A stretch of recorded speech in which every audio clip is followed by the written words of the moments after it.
Hello and welcome to today's episode of TheraWin.Health. We are one stop shop for exploring the beauty of therapy and cultures.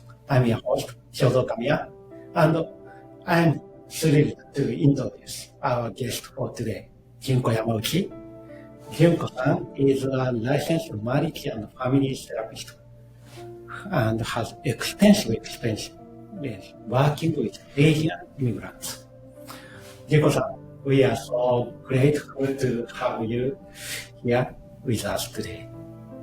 I'm very excited to be here too. Yes, thank you very much. At first, could you start by sharing a bit about your background and your journey into the field of psychotherapy? We'd love to hear about your experience both in Japan and the United States. Okay, I was born and raised in Tokyo and briefly lived in Osaka, but mainly in Tokyo. And 2001, I came to United States. First place was in Indiana with my husband. So I had student spouse visa, which means I was not allowed to work or study. So during that time, I just went to community center to learn English or other skill as an adult because I was just graduated from undergrad. And through my experience, I found out that there are many international students and their families because I live in a small university town. And as I decided to feel confident using English, I started to help international people, just going to grocery shopping or post office or running errands with them. And then I realized that some of them are deeply distressed. And now I think that they are depressed and anxious, but I didn't have any clinical experience back then. But I came across those people, and those people, some of them went back to their country. So I lost track of them. And meanwhile, one of my English teacher was her day job was a counseling center, working at the counseling center at the university. And through her, I learned about what psychotherapy is and what kind of degree and training is needed to become a psychotherapist in the United States. But back then, I didn't think that that could be my profession in the future. I just thought that there's a profession like that, and no wonder I couldn't detect those heavily distressed people when I was helping those people. And then fast forward 5 to 6 years, we all moved in to California and we got green card. And now I can either work or study. Then I decided to go to graduate school. And I found out that Santa Clara University has a master's program in counseling psychology. And that's 15 minutes from my house. So I decided to start my master's program then. Then usually if you do full-time, it's 3 years in school and another 3 years in training to become a licensed therapist. But I did all of those things in part-time. So it took me 5 years in grad school and 5 years postgraduate training. So it took me 10 years to become a licensed therapist. What inspired you to focus on that mental health area with Asian and Asian immigrant community? What is your motivation to give such kind of devote? I was always curious about human being, why we do this or why we do bad things, and why so many whys about human beings as I'm growing up. And then I felt down to the role to help people in Indiana. Then when I was still in school working with real clients, I worked at a school system K through 12, and also I was at the agency to work with mainly survivors of domestic violence and sexual assault. And those are the curious areas for me to learn about them and learn about myself too. And so I thought that my specialty is going to be domestic violence and sexual assault. But it turned out that when I got licensed and opened my own practice, my first client was Taiwanese American, then Vietnamese American, then Korean American came. So I usually ask my clients how they found me for my marketing purposes. And they said that they were looking for an English-speaking Asian therapist. And some even said that I'm the unicorn because I am female, younger side Asian therapist and who speak English, and we have common Asian cultural backgrounds. So then I changed my website to more focus on working with immigrants and Asian immigrants and their descendants. That's how I found my niche. Yeah, that's great. So curiosity and deep emphasizing with distressed people, especially the international one, you will bring you success. What is the difference of the cultural context between the Western people and the Asian people? Why Asian? That kind of patient looking for Asian therapist who speak. How do you think about that? So actually, my non-Asian population experience is only when I was in school, because after I opened my practice, everybody is Asian. But I see that they feel understood and heard that I am Asian as well, and we have common background, and they all oftentimes sound like, you know what I'm talking about. So they don't need to explain deeper about their cultures or norms. So it's just the feel of we're from the same kind of culture makes them feel ease. And they're most of my clients, like 99% of my clients' population now is Asian, and 1% non-Asian is oftentimes the spouse, the partner of couple therapy. I often have Japanese wife and American, not necessarily white, but American husband.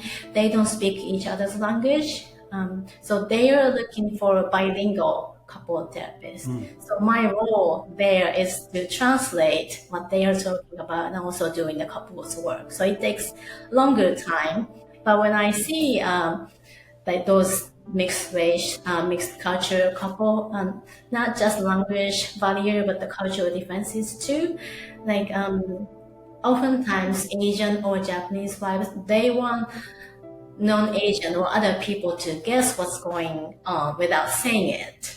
But Western or non-Asian, oftentimes they want them to express what they're going through, but they can't tell what they're thinking about, feeling about without saying it. But that's like, you know what I'm saying, kind of culture is deeply in Asian culture. That's my experience.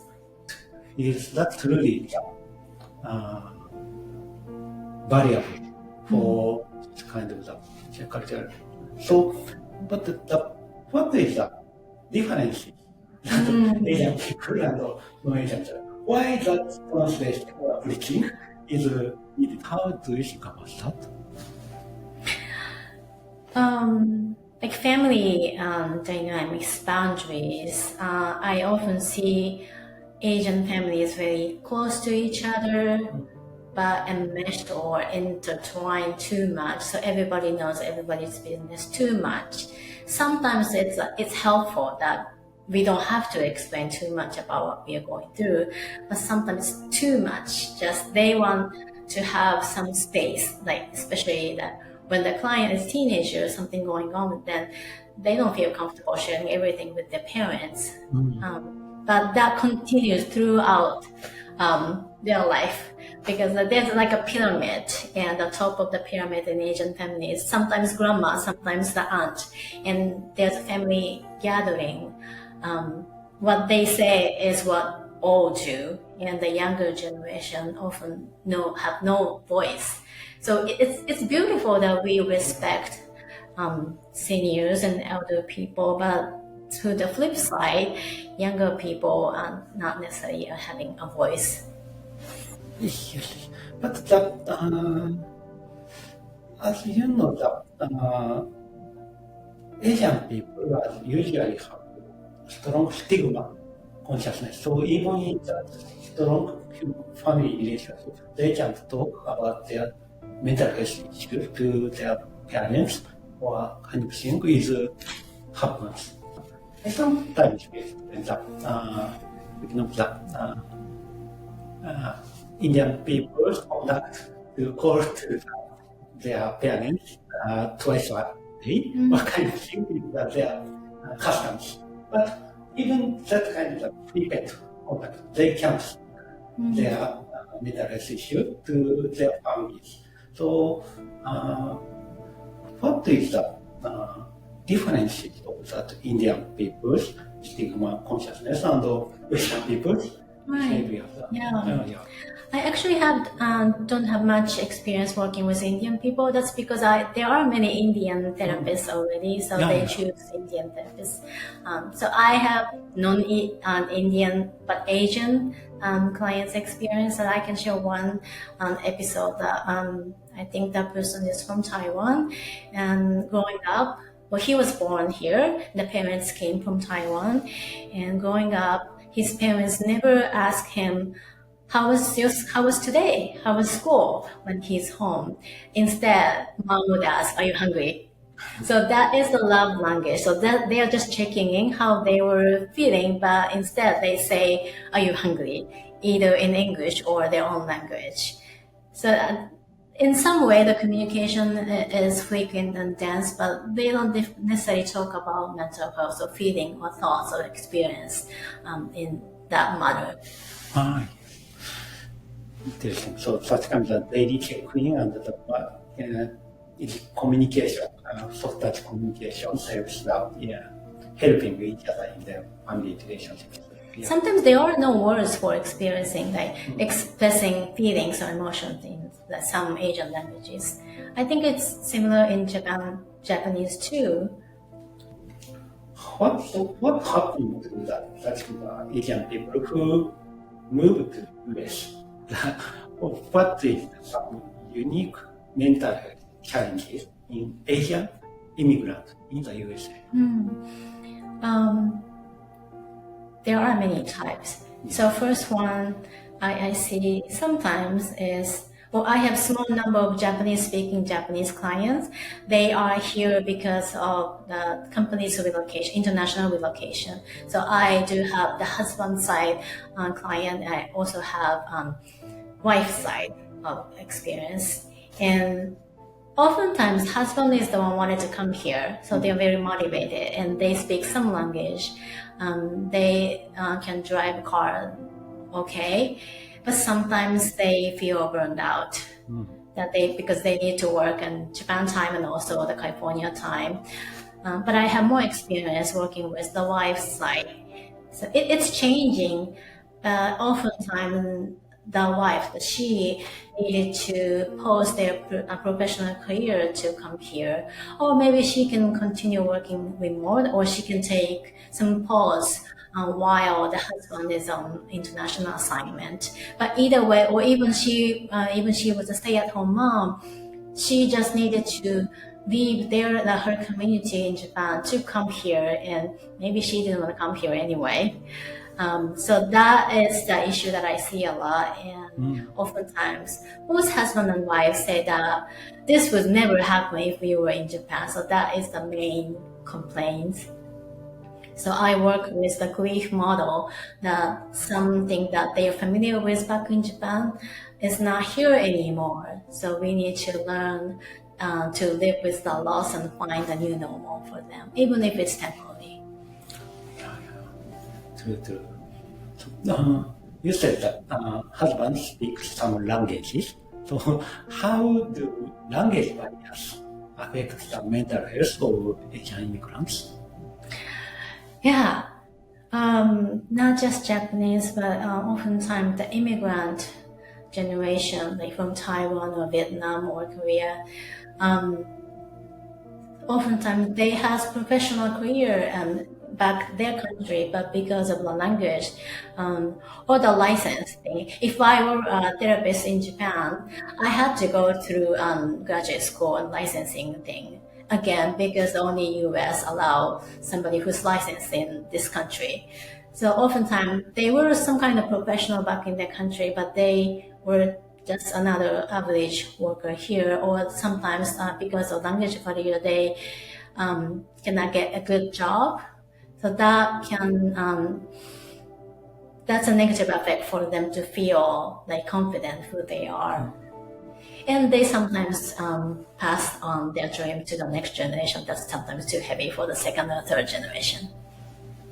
Yeah. So what is the typical situation that Asian immigrants tend to lose their confidence to live? What is the kind of the situation is discouraged? As role reverse.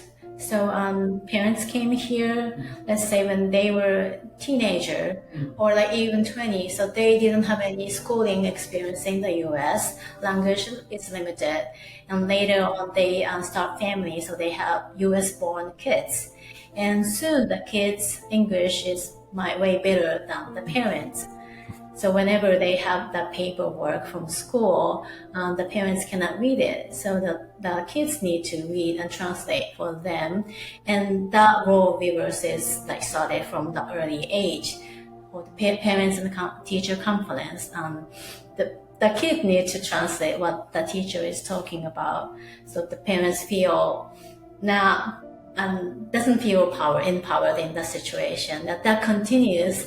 And so the kids are like 20s and 30s and 40s, and parents are aging, and they cannot read the bill, electricity bill or utility bill from the government, or they cannot tell if that was scam or not.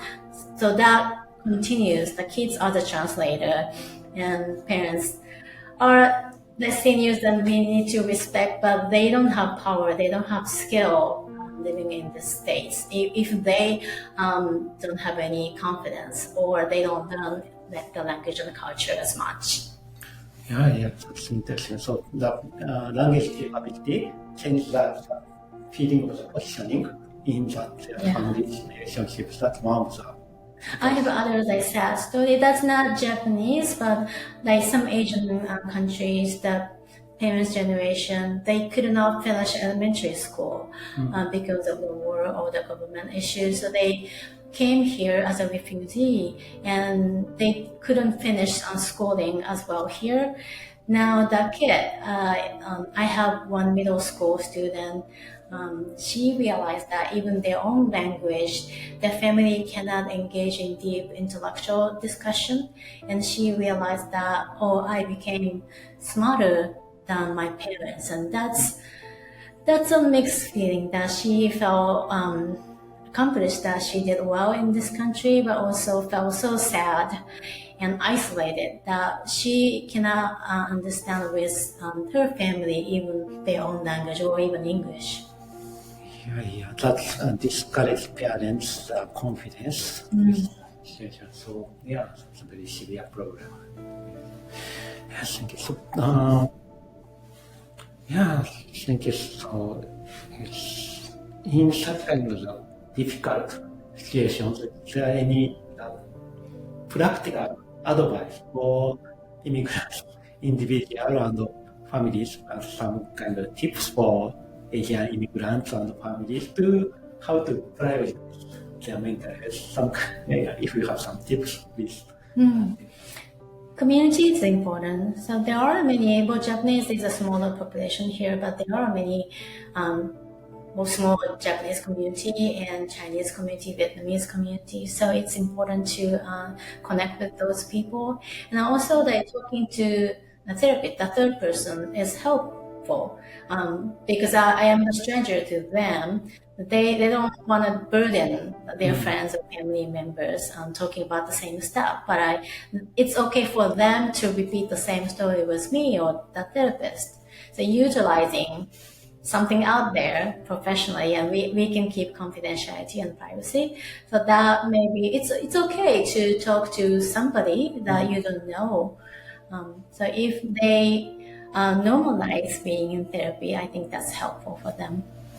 Yeah, true. So, that's kind of feeling with that it's okay to talking to somebody you don't know is that definitely that said many situations I believe that that's great advice.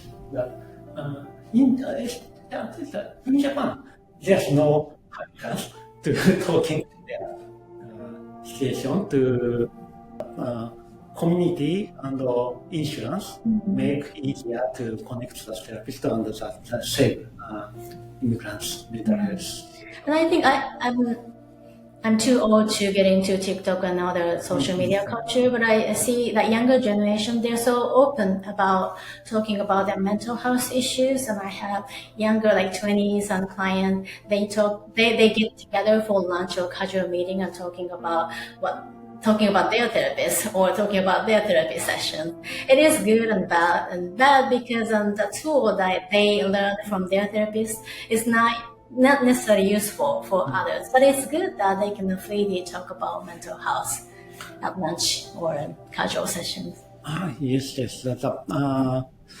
I know that it's not only US, but almost every country in the world, the younger people more feel free to talk. And the generation of parents or grandparents don't have such kind of happiness. So this is one of the generation. Right, yes. Existing. How about the US native citizens? The Indian or Japanese, kind of Indian and Japanese have such kind of generation, yeah? But the US is more open to mental health situation. What about the perception of the US parents generation and the US grandparents generation? It's such kind of generation that is existing even in US native citizens. I think it's getting more normalized that maybe because in non-Asian families and like you said, more individualism. So if you're in therapy, you don't have to say that to your parents. But Asian family, that maybe it's impossible going out, not saying where you're going. But I see that it's more normalized in non-Asian family that you sometimes see therapists. But the younger generation, like I mentioned, the Asian younger generation who talk about therapy at lunchtime, some of them don't tell that they are in therapy with their parents or grandparents. My interest is how to say young generation, they have different feeling about mental health issues. But yesterday I had in some questionnaire that 56% of students answered they have some issue about some mental health. So younger people are more open about some mental health issues, but still they suffer. So what is the cause of that young generation's mental health issues, and what kind of activity is can solve these young people, like students or more 20s, young 20s people. So how to save their mental health is one of my strongest interests. So you have some opinions, please teach me about that.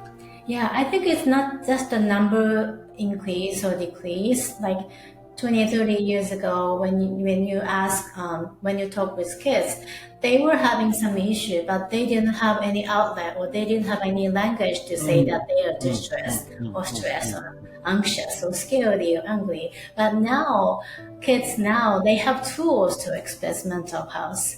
And that's why maybe that looks like the number has increased. But I don't know. Maybe it's not just a huge increase. It's the same. Every generation, the kids have some academic stress, sports stress, family stress, everything. But it's better that now we are more open to talk about it. Like one of my 30s Asian clients, like I mentioned that the mom asked, "Are you hungry?" But they don't ask them about how the school, and maybe they ask about the grades or the pop quiz, but they don't ask about their friends. So if a kid came home saying that I was bullied, oftentimes the parents we say that don't cry, it's nothing. But it's okay to say that maybe 1 or 2 times. But if the kid is hearing the same thing repeatedly, that kid might think that, oh, this household, crying is not allowed, negative feelings are not welcomed. And what I'm saying, my experience is nothing, then goes down to I'm not worth it, so I'm gonna kill myself. So that's an extreme thing, but we can go that way. So as a parent or the older generation, if somebody is expressing their distress, don't say that it's nothing. Just accept and hear that. Okay, you're crying, you're sad. Tell me more. Tell me more is the key, I think. Yeah. Thank you. And don't try to offer solution. Yeah. Definitely that kind of acceptance and tell me more is a very important attitude for saving this young generation. So, thank you. But we're busy. Everybody's working, or maybe those who are not working, everybody's busy. So we don't have time to give them 100% attention. So we try, but it's impossible to give them 100% attention every single time. Do you have some recommendation to such kind of busy people? We are already busy and everyday hectic. But what is your recommendation to keep such kind of attitude to others? What kind of habitats or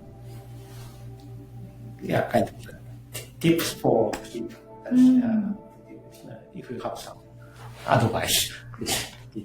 Well, it takes a village to raise kids. So I don't think it's the parents' sole responsibility to attend our kids. So if we don't have time and energy for our kid, we can just show that you don't have to tell me, but tell a teacher or somebody you trust if you have something going on. So that's not only the parents' responsibility, it's a society's responsibility to save such kinds of young people. So, that's my hope. I believe so. And as parents or older generation, what we can do is to send an invitation that I'm here for you if you're ready to talk to me, but don't force them to talk to me. I'm just here if you want to talk to me.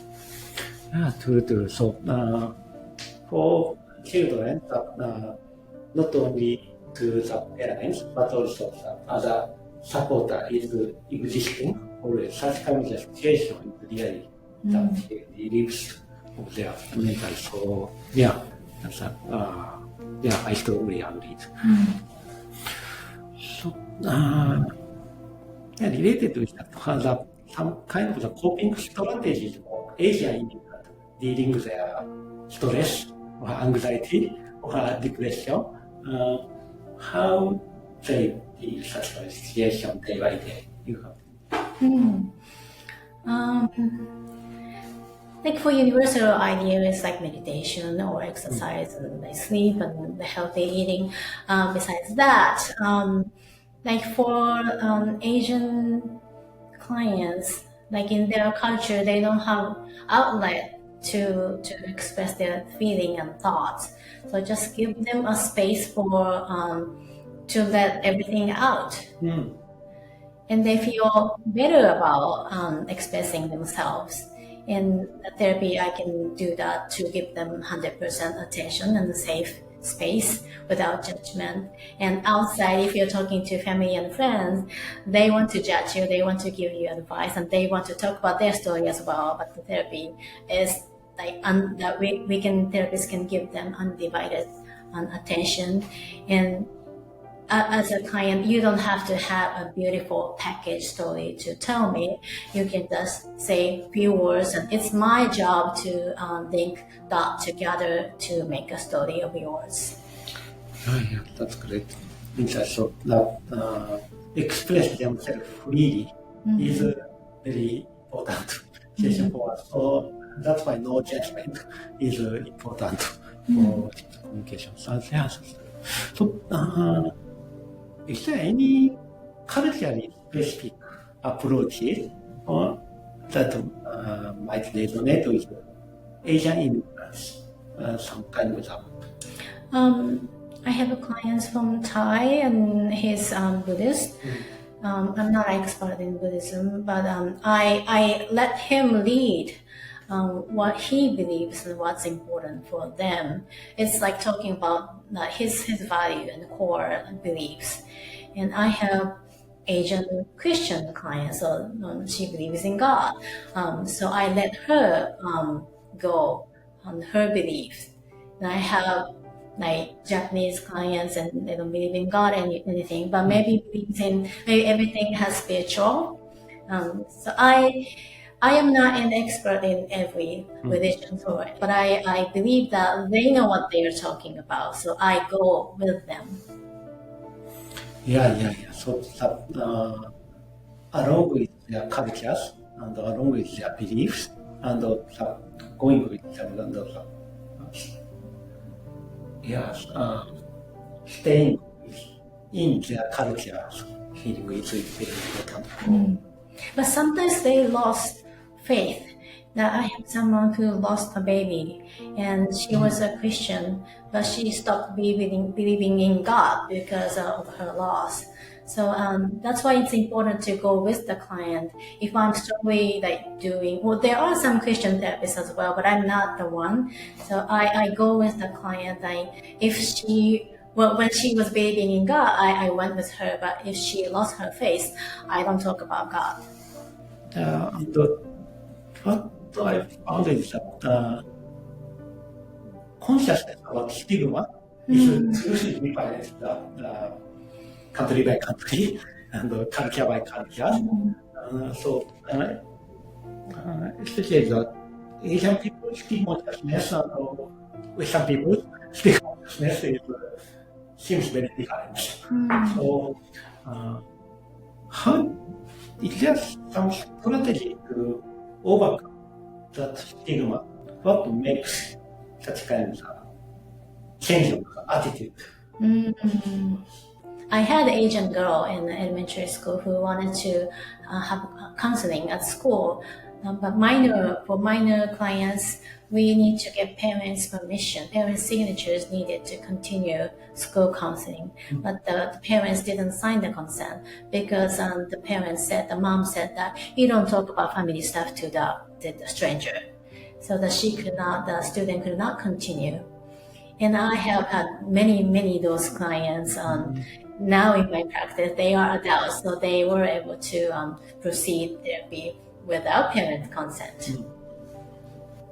Well, sometimes because I am Asian, parents gave them permission. That counselor therapist is Asian, so you can talk to her, but don't talk to other therapists.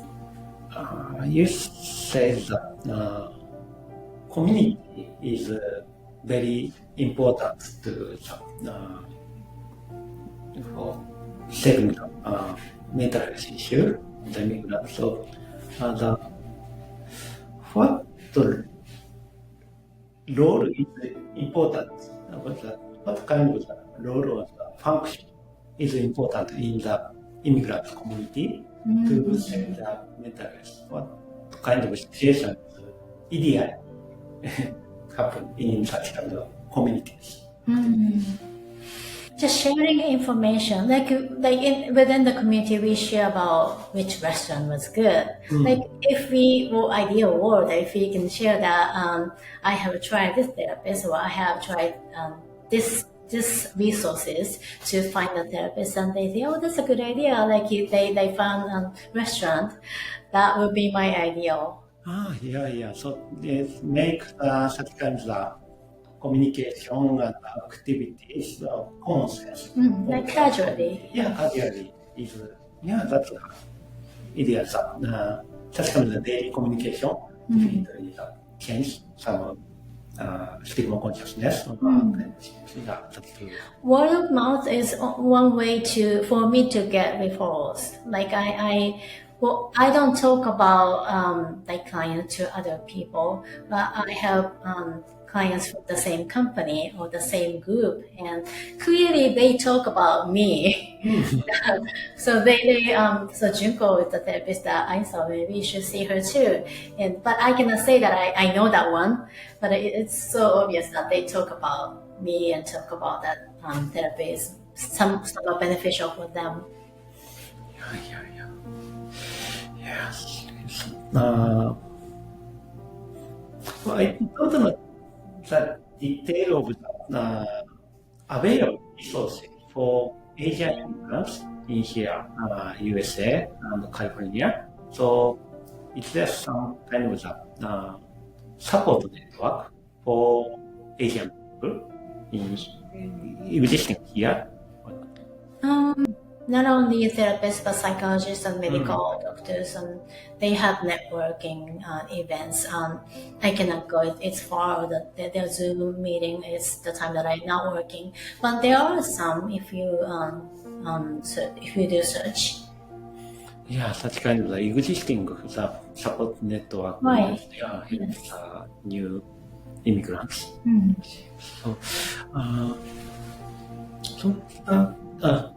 You said that you always ask the patient, how did you find me? So,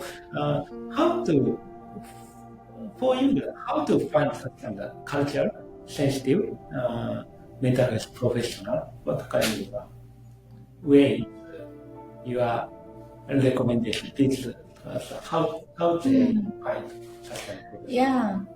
Those who have younger kids, you need to take your kids to pediatrician time to time, and sometimes the pediatrician notice that parents might be in the need to talk to somebody, and they recommend that there's a therapy, psychotherapy in this country, and you can reach those people. So sometimes I have an email or the phone call from doctor's office if I'm accepting new clients. And if you don't have kids, like I mentioned, that if you're working at the company, they provide EAP or they provide any mental health services. The resources are there, but maybe it's hard for ourselves to know that this is information that I need to utilize. Some success story or positive outcome in your work with Asian immigrants, what they please give some success. Yeah.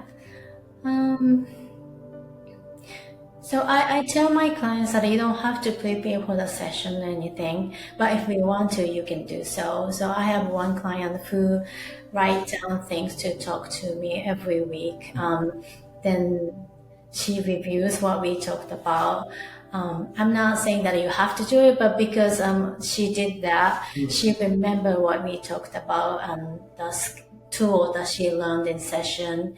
And she's not done in the treatment yet, but I do see a huge improvement of how she sees the world. Now, she is Japanese and she grew up in very traditional household in the suburbs, not in the big city. So she had many shoulds that I should do this and I should behave like this and you shouldn't do that. So every time I gently challenge, you said that you should or I should, but is there any way to rephrase that, or is it true for you now? So she was able to check those shoulds each time, and she was able to cross off many shoulds. That's better. Yeah, that's super interesting. That Junko very much. Right. Yeah. Say that status is very great success story, and definitely we have many should in our culture, our families, habitants, or our hometown habitants. Things we many have, but yeah, it's a good way to reduce should make our behavior more free. Right. If they don't need me anymore, my job here is done. Yeah. Right. So the end of therapy is called termination. So sometimes termination is like a terminator, and it's very aggressive word. But that's at the end of the therapy term is termination. So at the termination session, I usually ask my client to write a letter to future self, like 3 months from now, 6 months from now, or the next birthday, or something significant event that they are expecting. And I want them to write about what they learned during the course of therapy treatment and things that they want to say to the future self. And I don't read that. It's just for them to receive in the future. And their own voice can be an empowerment tool for them in the future. Yeah. We can expand such kind of tips or practices to other communities. For example, here is the many immigrant Japanese community or Indian community, but many small immigrant communities are existing here, and I wonder how to expand such kind of successful practices to give each community. You said community is important, and if every immigrant community knows such kind of tips, and everyone is writing the data for future self, and try to reduce their should, kind of practice is very effective. But is it possible to expand such kind of practices to each Indian immigrant communities? How do you? That's a very difficult question. Like when you do business, you have to target your population. If you say that you're the generalist, you can't reach ideal people. Like I learned that when I open my own practice, I need to have a niche. If I say that I work with many people, that I cannot collect many clients. So it's important to target your population. So me being a Japanese or English-speaking Japanese, I can only work with certain people. I am not useful for everybody, just certain people. But the word of mouth increase. That maybe you can say that's expanding.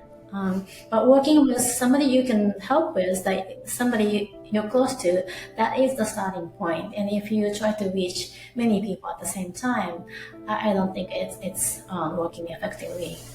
Yes.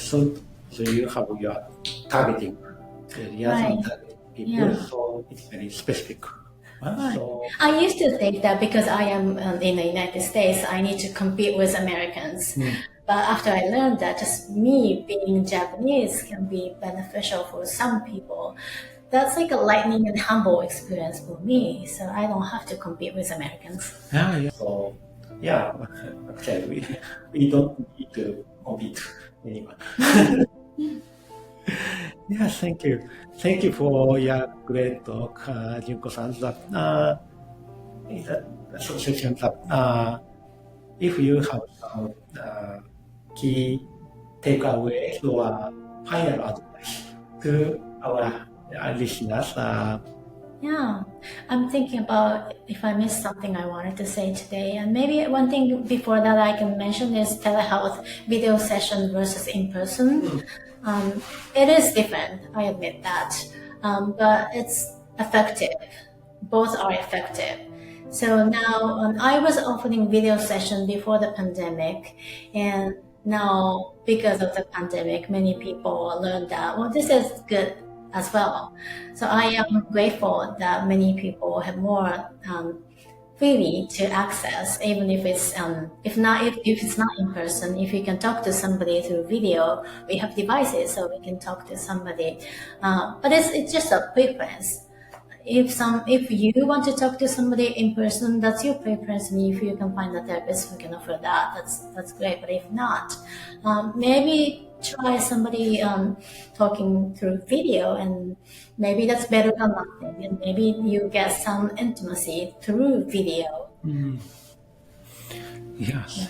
Well, the takeaway message I will say is that you don't have to have severe depression or eating disorder or personality disorder to seek therapy. If you have something you want to talk to, but you don't want to talk to your friends and family, you want to talk to somebody, just talk to your therapist. We often talk about therapy treatment is not going to a hospital. It's like going to the gym. That's a good example. And some people say that therapy is like getting nails done, but it's not. It's not, because if you're getting your nails done, you don't do anything. Just have your nails there. But gym, you have to work. Therapy is personal work. So even though you feel like you're just venting, I am asking questions to redirect you to think deeply. So it's a gym. It's a gym. Good. So where can our listeners connect you? How to connect you? If you Google my name, Junko Yamauchi LMFT, you see a list of my website in Psychology Today. But unfortunately, my practice is currently full. I am not accepting new clients, but I may be able to give some of the names for their needs. Thank you. Yes, thank you very much, Kosan. Thank you for giving us your time and great insight. I'm sure this information will be very beneficial to our listeners. Thank you very much. Thank you. Thank you.